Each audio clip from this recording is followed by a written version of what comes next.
I'm Julie Bullitt. I've been a family therapist for over 30 years. I'm David Bullitt. I've been a divorce and family lawyer for more than 35 years. Together, we have been married for more than 37 years. In our professional practices, the two of us have been witnesses to individuals and families struggling with life's most difficult challenges. In this podcast, we will talk about the conversations we have had, The conversations we should have had. and those that every relationship needs to have in order to find success, happiness, and fulfillment. This is Conversations for Couples. The podcast.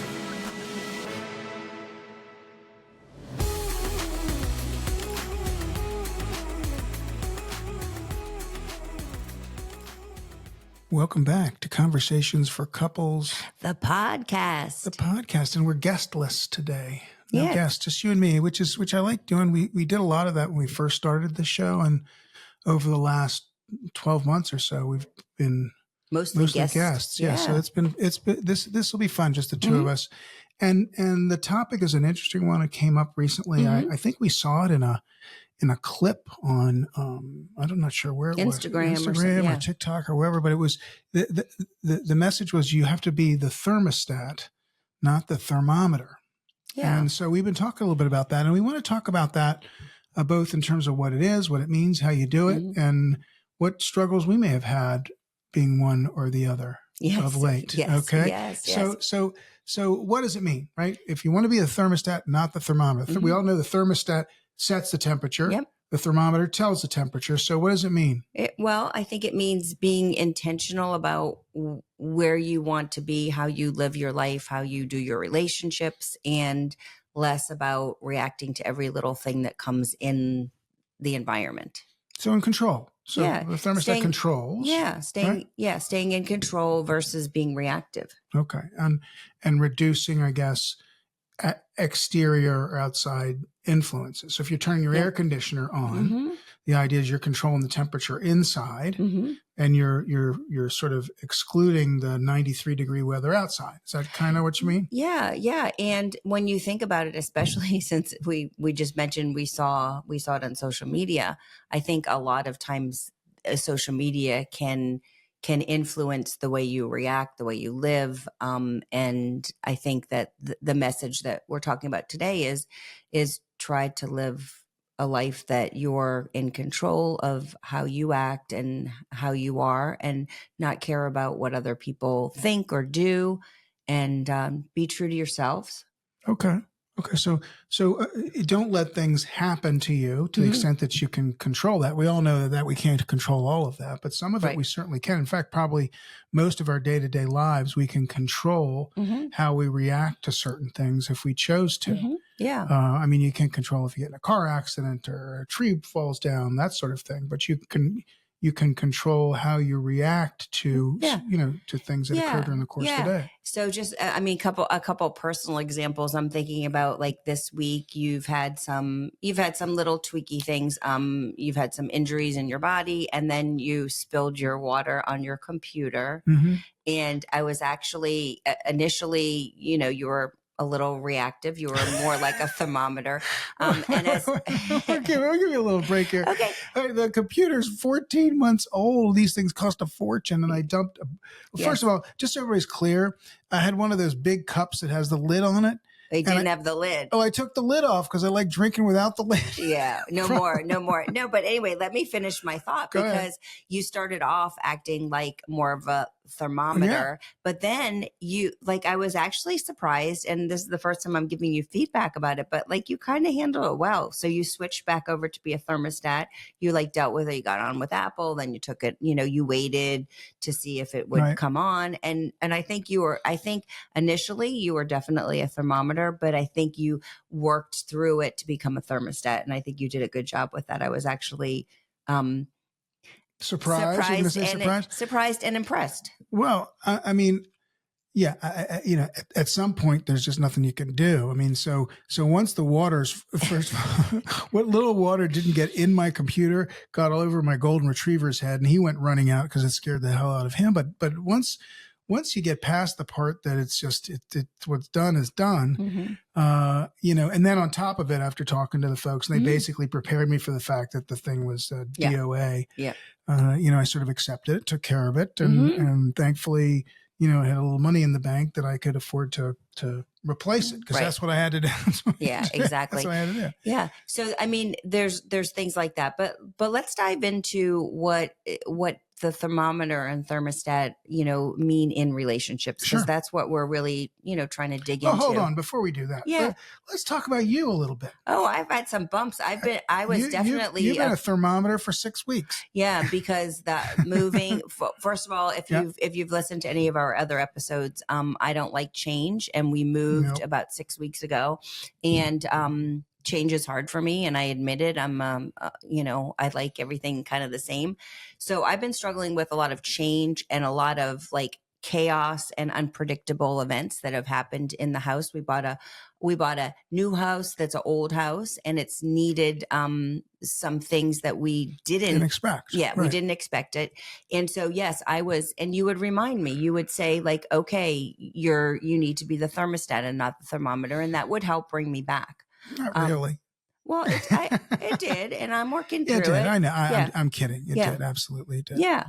Yeah. So I think that yes, one of the great benefits we always have talked about this is the beauty of when you're in a relationship, you have somebody to help with accountability. So I think, in you reminding me in a nice way, not in a mean way, like, No. hey, you need to be the thermostat here, was helpful. And I think that's kind of the beauty of a relationship, is having another person to kind of like help you remember what you're supposed to be doing, help you remember the healthy ways of coping, the healthy ways of running your life, whether it be like you were going to go to Chick-fil-A yesterday, and I kind of said like, well, do you really want to do that? I did want to do it. Yes. I know. But then you decided, you called me back and you were like, yeah, I'm just going to have a turkey sandwich. You'll be proud of me.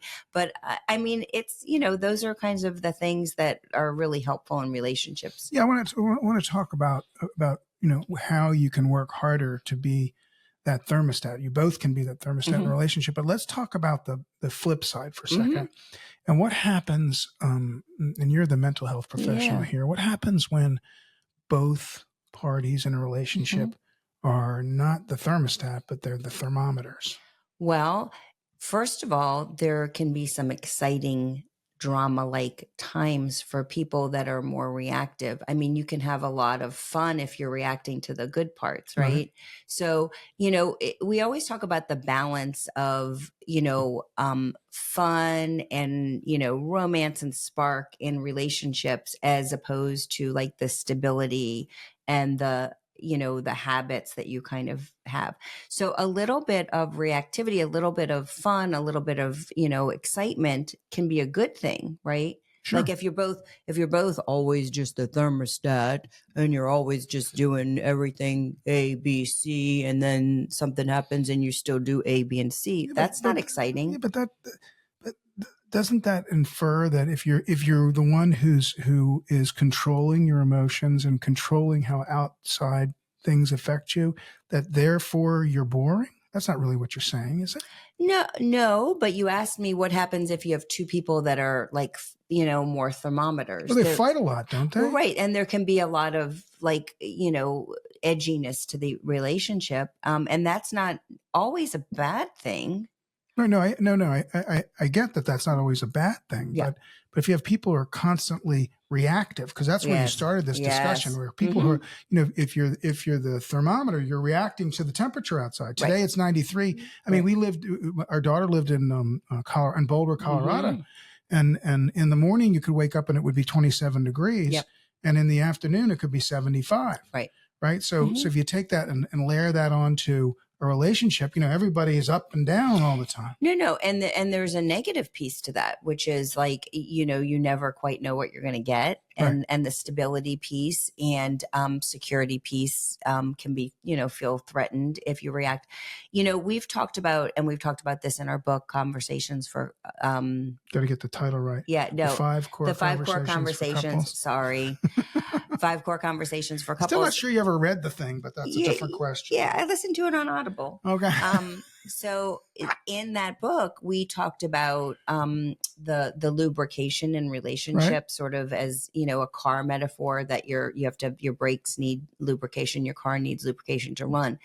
And I think that relationships that are missing some of the lubrication tend to be more reactive, more like thermometers versus thermostats, if that makes sense. And I don't know if you're understanding what I'm saying. I do understand. Yeah. So I think if you're connecting, in an intimate way in the bedroom and outside the bedroom, you feel secure, you're feeling like the relationship is going well, you're going to be less reactive if someone's late or they don't answer your phone or they forget to wish you a happy birthday, right? Or say something that you might, that you could take two ways. One might upset you and one might not. There's less forgiveness. And I think that if you're in a relationship where there's a lot of, thermometer kind of behavior, reactive behavior to different things, I think you want to look at, hey, are you guys connecting well? Are you communicating well? And I think you kind of go back to, the 3 C's, the basics of, are we doing that consistently? Right. So we talk about, I guess when you talk about trying to maintain that thermometer for both of you, you talked about the intimacy piece, but there's also the respect portion of things, right? Yep. Where you have to sort of keep working to try to maintain that respect because the disrespect will come out in a reaction. Absolutely. Right. I've gotten to be so good at this. And, therapy stuff. the thermostat is where we want to be, but the thermometer is the reactivity piece. And then if you don't have great coping skills or your relationship is not healthy, I think that's where you tend to be more the thermometer. And where you don't communicate clearly or make your intentions, understandable. Yeah. Right? Or you feel disrespected. Yeah. It was interesting. So we interviewed someone in the show will come out later at some point during the summer or early fall. And she said something that I thought was interesting, which was basically you need to be clear in what you're saying. Yes. That clarity is important. And well, clarity is more of a gift. And and I loved that point because sometimes we think we don't want to say something directly and specifically, like, I don't like your hair or this is too spicy. If we say something general, we sometimes think we're padding it, which we think is kind, but it's really not kind. Sometimes being very specific and true is actually a better. Yeah. I mean, the example she was talking about was, what do you want to do tonight? And the response is whatever. I don't care. Whatever. Yep. When really, maybe you'd rather stay home and watch a movie, or maybe you'd rather get dressed up and go out, or maybe you'd rather go see your kids. But instead you just say, yeah, whatever. And then the other partner just says, okay, let's do this. And then you kind of feel like you've been put upon. Right. You're kind of mad about, like, that's not really what you wanted to do. And then your temperature goes up, and you can be more like a thermometer. Right. So I do like that. Being clear and being honest is sometimes harder, but it's a gift. Yeah, I think it is. I think that because when we think we're being polite, and that is what someone thinks in that circumstance, well, whatever you want is going to be fine with me, when in fact, maybe it's not really fine with me. And we know folks that are like that. Yes. Whatever he says, want. Whatever she says is fine. Yeah. But it's not really fine. Right. They want their partner to think that it's fine. Yeah. But then when the backs are turned, then the head starts to explode. Yeah. Or it just builds up, and then somebody kind of like loses their, Yeah. So I think that I think clarity is important in sort of maintaining this, I want to be a thermostat idea. I think it is. Yeah. Yeah. So let's just talk about, what, if our goal in life is to be a thermostat, what are some things that you can do? And what are some things that your partner can do? Like, how can you help yourself be more like a thermostat and help your partner? Because I think that's important. Of course, a disclaimer as a therapist is if there's mental health issues, chemical imbalances, trauma, all those kinds of things, difficult situations, all those things, can kind of, make it more difficult to be a thermostat, right? Like if you, don't have a place to live, or you witnessed something horrific, like your whole makeup and your whole body can be affected by that. Of course. So of course, if developing like some healthy coping mechanisms would be something that I would say as a therapist is important for yourself and also to help your partner with, like to help co-regulate which is a big word that's sort of newish in some ways that we do. So dysregulation is an emotional, physical dysregulation is to sort of lose it, right? Mm-hmm. Okay. So if you're dysregulated, what you need to do is work on becoming regulated, right? Like the thermostat. Right. And this is for kids and your partners as well. And so what you can do is work on ways to learn to cope and regulate yourself. But you can also have influence over other people, right? Like your kids and your partner. If you see somebody dysregulated, you may, feel like, okay, my kid's having a tantrum, I'm going to just ignore it. That was the old way of ignoring it. What we know now is what that kid really needs, or what your partner really needs, is maybe for you to come over, get on their level, and just say, I see you're having a hard time. And that helps with what we call co-regulation. And that, I think, can help people be more of a thermostat and less of a thermometer. I think that's interesting, and I think that makes a lot of sense. Another thing that sticks out to me is when you say assume good intentions. Yes. And I think that certainly in a relationship, when you assume that whatever the person says, whatever the person did, and you've given the example of me stepping in a dog, I can say dog poop. Dog poop. Well, I was going to say something different. I think you can say dog shit. This is our show. This is our show. We can say what we want, but assume that there was some good reason. There was not a negative. You didn't do it on purpose. Right. There wasn't a bad reason. You said something to me that struck me bad. What I need to try to do, and it's not so easy to do, certainly in the moment, is try to say, well, hold on a second. Did she mean it that way? Or did she mean it another way? Might have come across a certain way. And what I've tried to work on, with you, because I do feel like sometimes you say things that you don't recognize how they sound. That's true. And my reaction to that generally is negative. That's true. So I'm working on trying to adjust that. But I think the whole idea of trying to do a better job of managing your life, and that's really what this is. Yes. Managing your relationship, managing your life is an important lesson, and one that we all probably could use more work at. Right. And the last sort of point, I know we're going to be wrapping this up. The last sort of point, which I think can be helpful, is obviously good coping mechanisms, but also really the concept of gratitude around the situation. Okay. So you used gratitude. Yes, you ruined your computer. Yes, it was a new computer, but you were lucky enough to be able to have the money to replace it. You were able to make phone calls and get information. And I think that that's the part of remaining a thermostat that is so good, is that you can kind of see like, this thing happened. It's not what I wanted, but what's the silver lining, or what's the piece I can take from the situation? But also, for me in that particular circumstance, it also allowed me to spend 15 minutes with my grandson because I was going past where he was going to baseball practice. Oh, that's true. And I wouldn't have been going out that way, and I probably would have said to my daughter, I got to work. Yes. When in that case, he jumped in the car, we chit-chatted about, I don't even know what, it doesn't matter. He laughed, I laughed, and so there was a silver lining to that. But it took me a moment to flip that switch. So I think, folks, the moral to the story is do what you can to be the thermostat, not the thermometer. And if you're the thermometer, work on some coping skills. And if your partner's the thermometer, in a kind way, help them work on some coping skills. Makes sense to me. Thanks for joining us, folks. As always, we are the Bulitts, TheBulitts. You can find us on all major social media platforms, including Instagram, Facebook, LinkedIn, Pinterest, and YouTube. I always forget YouTube. The videos of these podcasts are posted on YouTube if anybody feels the need to watch. And please subscribe to our podcast. And we would love to hear from you. Are you a thermometer or are you a thermostat? Exactly. This is Conversations for Couples, the podcast.